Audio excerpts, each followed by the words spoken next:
Chuck, we can't get enough of you. Well, as a pilot, I have no superstitions that I can talk about. I'd tell you if I had them.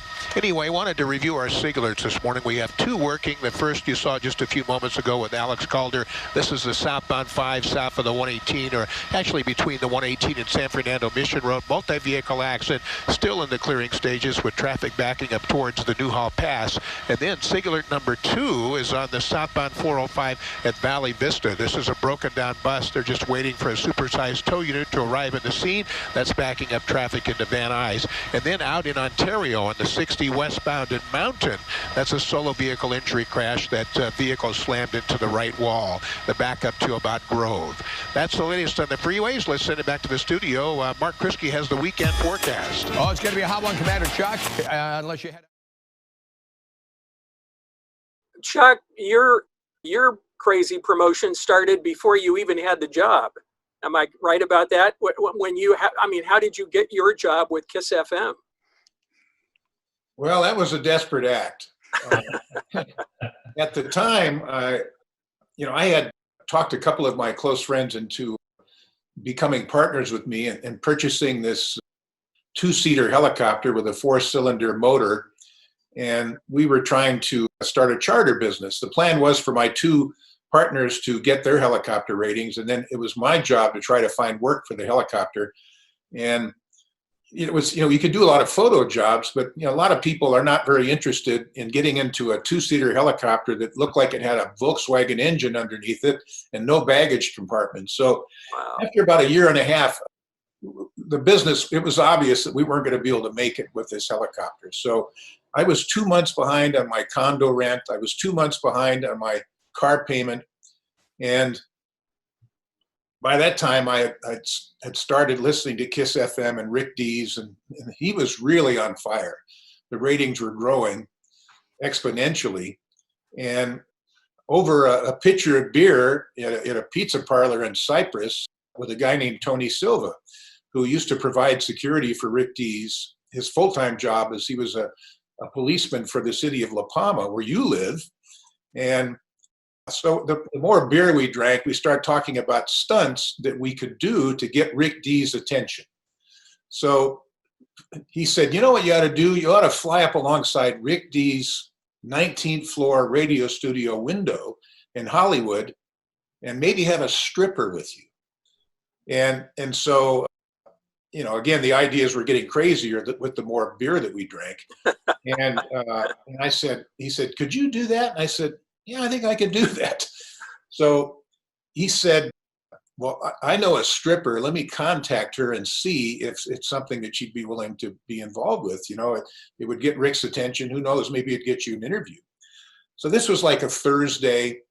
And the following Sunday, I went to the beach with this friend of mine, a gal named Robin, who I had known from Toastmasters training. And Robin was a freshly minted chiropractor. And she was working for a well-established chiropractor down in Fountain Valley. And, we went to the beach together, and, I was explaining my financial situation. And she said, what are you going to do? And I said, well, I met with this guy named Tony Silva, and we're going to maybe do this stunt, fly up alongside Rick Dees' 19th floor radio studio window. And he's going to contact this stripper and see if she would participate. So she thought that was pretty funny. And by the way, she had a little Boda bag and had wine in it, and she was drinking wine during our visit. And then as that afternoon progressed, she said, I'll do it. I'll do it if you can't find anybody. And I said, get out of here. I said, you're a professional person. You're a chiropractor. You're an upstanding citizen. You're helping to organize the Chamber of Commerce mixers in Fountain Valley. No way. So a little while, I think I then finished the whole Boda bag of wine. And she said, look, I really want to do this.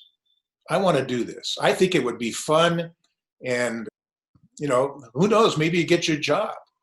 So I said, look, I'll call you tomorrow afternoon after you've sobered up.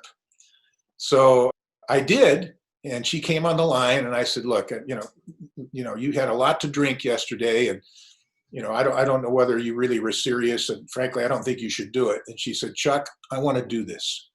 Yeah, I've thought about it a lot, and someday when I'm an old grandma and they think I'm an old fuddy-duddy, I'll have this story. And she said, besides, it's radio. How are they going to know it's me? And I'll wear sunglasses. So I said, okay. So this was Monday.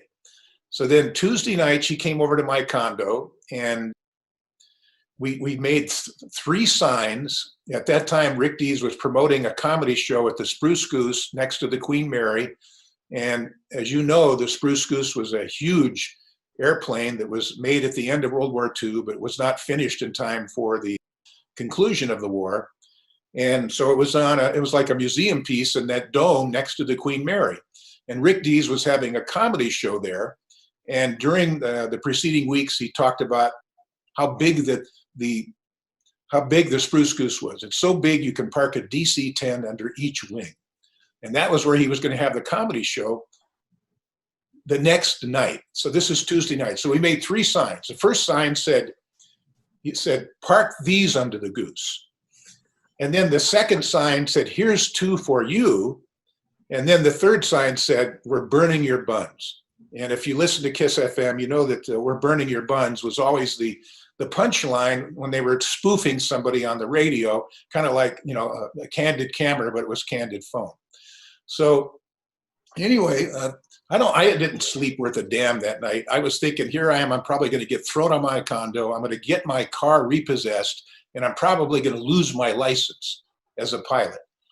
And so we got up early the next morning and we drove to the airport, and Robin was wearing a tube top, an elastic white tube top around her chest. She had a windbreaker on. She had black slacks and pumps and sunglasses. So I pre-flighted the aircraft, made sure that it was airworthy, and then we climbed into the copter. I started up, and we're flying towards Hollywood, listening to KIIS FM on our headsets.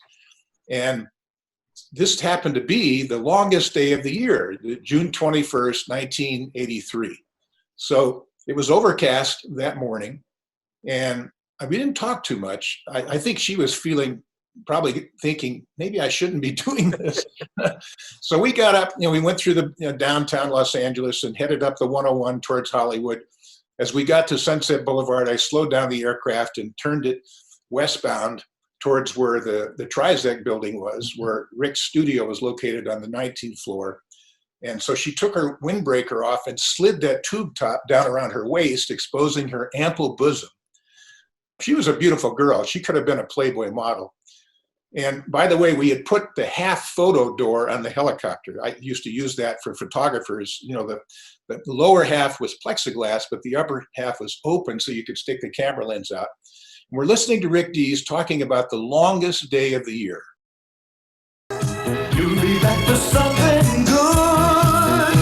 Rick Dees in the morning. There's what time it is. Ooh. It's 7:19. And there's what the climate is. Ooh. What we've been having for the last over a week, it's morning clouds burning off to hazy sunshine. By the time it hits the afternoon, it'll be up to about 83, maybe low 80s, depending on where you are. And the same for tomorrow, too. It's the longest day of the year. This is the summer solstice between yesterday and today, the 21st and 22nd. The longest day of the year. In fact, the sunset this afternoon will be at about 8:02. Whoa. Ready? Sunrise at 5:41. And after today, the days start getting shorter and shorter, and there will be the shortest day of the year, December 21st. Hey, isn't that wonderful? Great. Everybody together now. Hey, that's great. Thank you, Doctor. My God. Good gosh! Look at this! Look at this! I love it! Sick. Look, wait, hold on. Turn up the microphone. Can you hear? We're 19 floors up. We're 19 floors up. Okay, get a camera. Take a picture of this, because this has got to be in the TV. This got to be in the newspaper. Oh, my gosh. Let me describe on radio what is happening right now. There is a helicopter hovering 19 floors up, and there is a girl in a helicopter naked. There's a girl in a helicopter naked. I mean, like stark naked. Did you get a picture of it? Did you get it? Yes. Yes. Oh, okay. All right. Because I hope this hits a newspaper somewhere. Where in the world did they come from? My gosh. Is that That was a private helicopter. a private helicopter? All right. Not like 19 floors up. And what's his first name is Chuck? Chuck? Is that crazy Chuck? There's a helicopter pilot named Chuck, 19 floors up. He has this girl, stark naked, hovering. Are they coming back around? I hear him again. I hear him again. Here he comes again. There they are again. Oh, wow. This is on the top of Sunset Boulevard. If you're driving down Sunset right now, that helicopter up there has a naked lady in it. Oh, my gosh. Park these under the goose. These under the goose. Thank you, Doctor. Oh, my gosh. Look at that. That is just fantastic. That is just fantastic. I just can't believe. No, those are just fantastic. Those are just fantastic. Oh, my gosh. What a show. Coach, now you used to do play-by-play. Yes, in sports. Describe what you just saw. Because this is word pictures. This is radio. This is word pictures. Okay, we're sitting here. I said it was 7:19. Now it's 7:22. Well, let me just say this. It's gray and overcast outside, and I look up and see an old gray helicopter, and suddenly the sun came out.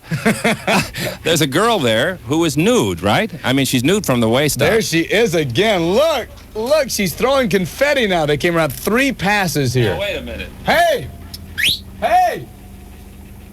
Look at that. Oh, okay. This says, burn your buns. Get a picture of this. We did. We got a snap of it. She looks like she's wearing a bow tie, and that's it. A bow tie? Is that all she's wearing? And she's waving at you. She has to be the winner. Look at that. They're waving at you.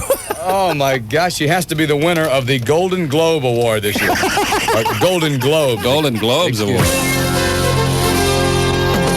Only in L.A. I tell you, Chuck, you just can't be beat. Some people know how to drive a helicopter. That's all I can say. Fly a helicopter at that. 7:23 now. Here's the coach, then Charlie we, Ryan. turned and started to fly back. Our adrenaline's pumping.